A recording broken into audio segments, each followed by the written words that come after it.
Com vostè vulgui, senyoria. Bon dia, gràcies, president. Bon dia, senyories.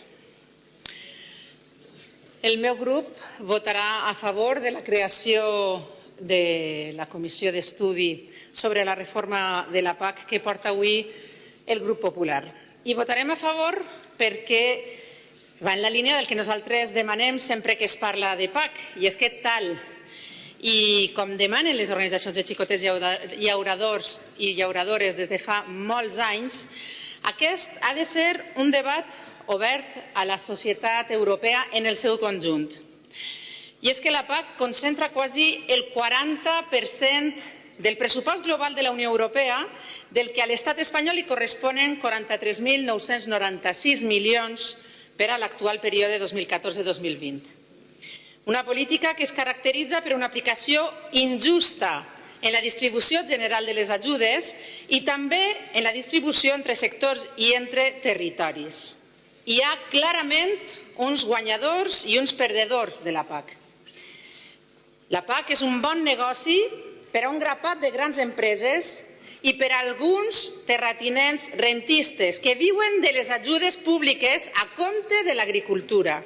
El model de PAC que fins ara s'ha aplicat, també per part del Partit Popular, és un model per als poderosos. En quant a la discriminació territorial, el País Valencià és un dels més castigats per la PAC i, de fet, si hi ha un territori interessat en acabar amb els drets històrics, som nosaltres. Senyories, és precisament per tot això i com bé esmenta la seva proposta que el 23 de febrer de l'any passat es va debatre en aquest ple una PNL que va ser aprovada per unanimitat sobre aquest mateix tema presentada pel meu grup i servidora.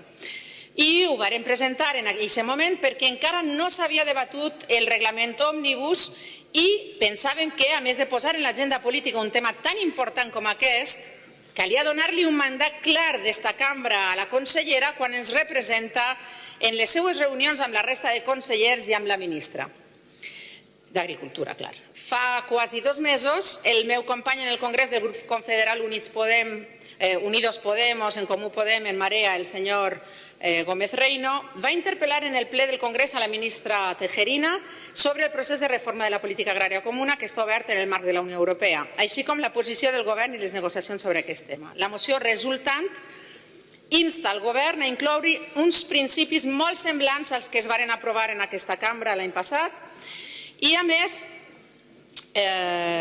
demana la màxima participació del conjunt dels actors socials i econòmics implicats, però també insta a crear una subcomissió en el si de la Comissió d'Agricultura que doni seguiment al procés de negociació de la reforma de la PAC.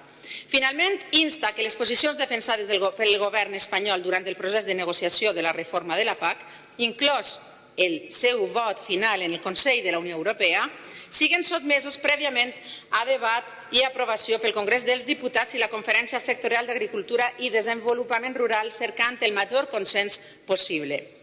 D'igual forma, el govern, abans de qualsevol reunió del Consell de Ministres d'Agricultura de la Unió Europea, hauria de presentar les seues propostes prèviament davant la Comissió del Congrés dels Diputats. Trobem que aquest punt s'hauria d'aplicar també així, de manera que les conclusions de la comissió d'estudi constituïren el mandat d'aquestes Corts a la representació valenciana front al Ministeri. I és per tot això que votarem a favor. Moltes gràcies.